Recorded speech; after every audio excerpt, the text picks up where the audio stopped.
The dust hangs thick in the air, choking the sun into a dull red haze.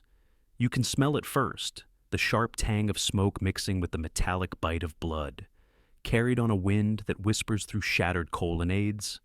Then the sounds reach you, distant shouts echoing off marble walls, the crack of whips, the low rumble of marching feet, and finally, the sight. Roman soldiers in gleaming armor pouring through the breached gates of Palmyra, their standards raised high as the once proud oasis city crumbles before them. This is not just a conquest. This is the moment an empire reminds the world what happens when defiance meets unbreakable will. But what led here? And why did a place of such beauty and wealth end up reduced to echoes? What you're about to hear involves violence, destruction, and the harsh realities of ancient warfare. These events are documented in historical accounts, but they remain disturbing. If you need to pause, that's okay.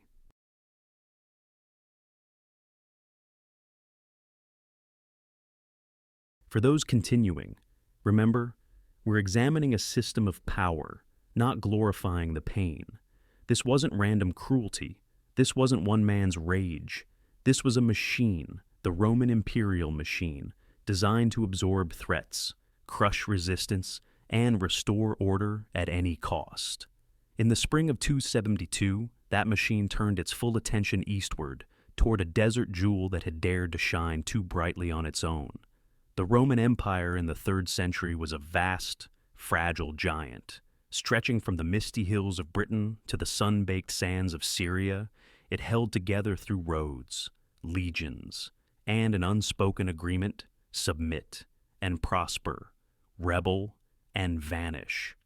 But by 270, that agreement was fraying.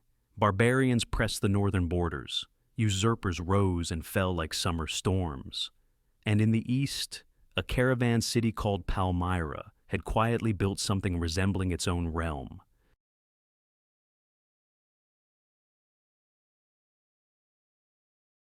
Palmyra sat at the crossroads of empires, an oasis where silk from the distant east met Roman coin, where Aramaic mingled with Greek and Latin.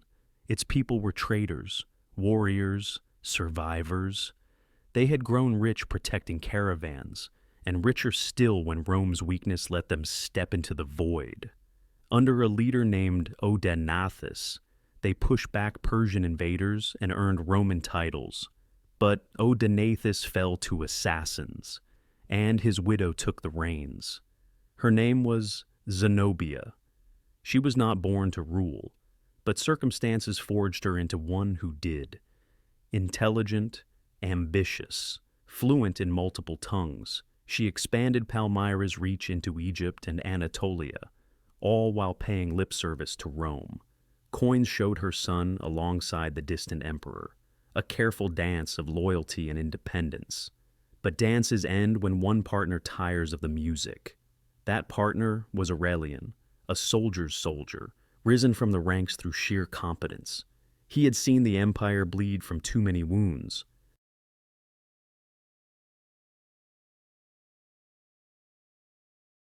Gaul had broken away in the west. Now the east followed suit. Aurelian moved with purpose, first securing Italy, then turning his legions toward the desert. The campaign began swiftly. Aurelian crossed into Anatolia, accepting surrenders from cities that saw the writing on the walls. At Immae, near Antioch, he outmaneuvered Palmyra's famed heavy cavalry, luring them into exhaustion under the relentless sun, then striking with fresh forces. Another defeat followed at Emesa, where the heart of Palmyra's army broke against Roman discipline. Zenobia retreated to her capital, hoping its walls and wealth would buy time. But Aurelian was relentless. He marched through the desert, negotiating with nomadic tribes who switched sides for Roman gold and promises. By summer, Palmyra was surrounded. The siege was grueling: heat, thirst, constant skirmishes. Zenobia tried to flee eastward, seeking Persian aid, but Roman pursuers caught her on the Euphrates banks.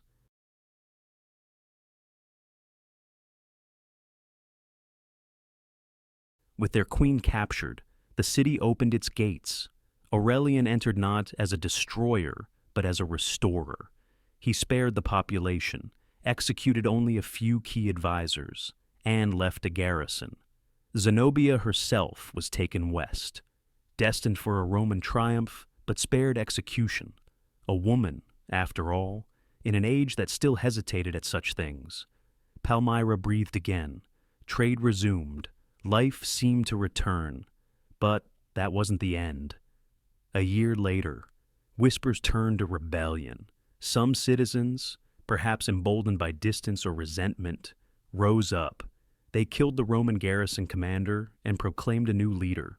Word reached Aurelian in Europe. He turned his army around without hesitation. This time, there was no restraint. The soldiers, frustrated from the first campaign, were unleashed. Palmyra's great colonnades cracked under battering rams. Temples were looted.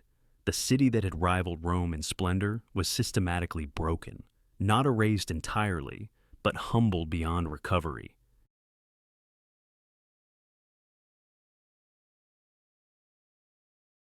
Its wealth scattered to Roman coffers, its people dispersed or subdued. The oasis that once welcomed caravans from across the world became a garrison town, a shadow of its former self. But why this severity the second time? Aurelian wasn't a monster by the standards of his age. He spared cities that submitted quickly elsewhere. Historians describe him as stern but pragmatic, a man who rebuilt walls, reformed currency, and even promoted a new unifying cult to bind the empire's diverse peoples. No, this was the system at work. Rome could not tolerate repeated challenge. One rebellion might be forgiven as ambition. A second was existential threat. The machine demanded examples. Palmyra's fate warned every province, unity or ruin. Think of a young woman in Palmyra before the fall. Let's call her Layla, not a queen or general, but one of thousands whose lives the machine overlooked. She grew up amid the grand colonnades, helping her family in the spice markets.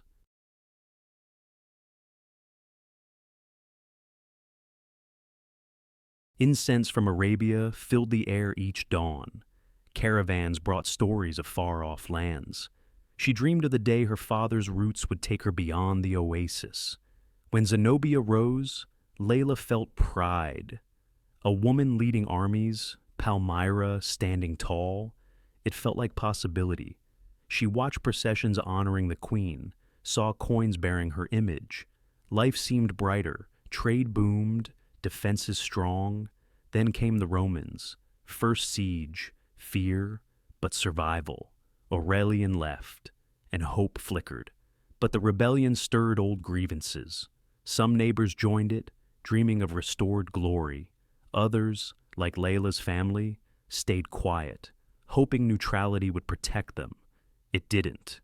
When Aurelian returned, the soldiers didn't distinguish rebel from bystander. Homes burned, markets emptied. Layla lost her father in the chaos, a merchant caught in the wrong street at the wrong moment. She survived, one of many who fled to quieter villages or submitted to the new order.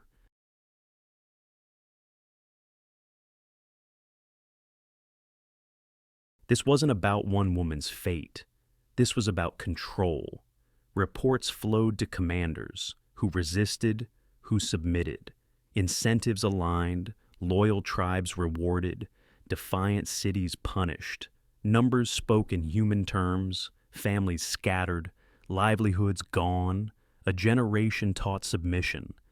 And yet, cracks appeared even in victory. Aurelian overreached elsewhere. His relentless campaigns wore down his own men. Not long after Palmyra, whispers of conspiracy ended his life. The machine ground on, but it showed its limits. Emperors rose and fell, but the empire endured through fear as much as loyalty. The aftermath settled like dust on ruins. Zenobia's fate varies in accounts. Some say she graced Aurelian's triumph in Rome, then lived quietly in exile. Others claim hardship ended her sooner. Palmyra itself shrank. Diocletian later rebuilt parts as a frontier post, but the grand caravans never fully returned. The city became a military outpost, its temples repurposed or abandoned.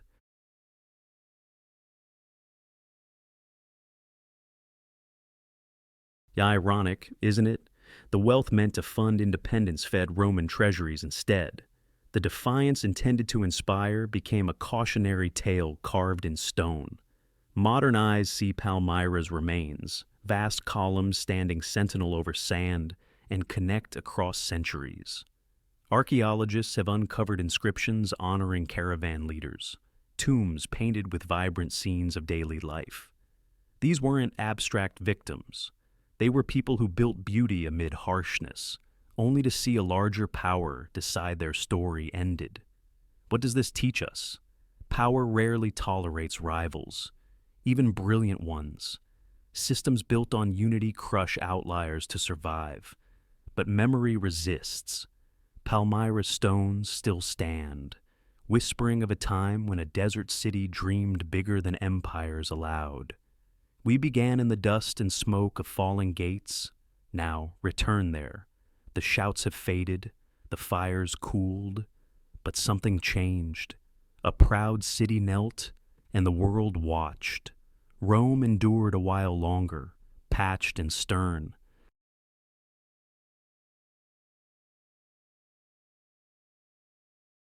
Those people were meant to fade into obscurity, but they didn't. Their columns rise against the sky, their stories echo in chronicles, and now they're here, with you, because you chose to listen. If this moved you, drop a comment below. What surprised you most about Palmyra's story? Your thoughts keep history alive. Until next time, stay curious.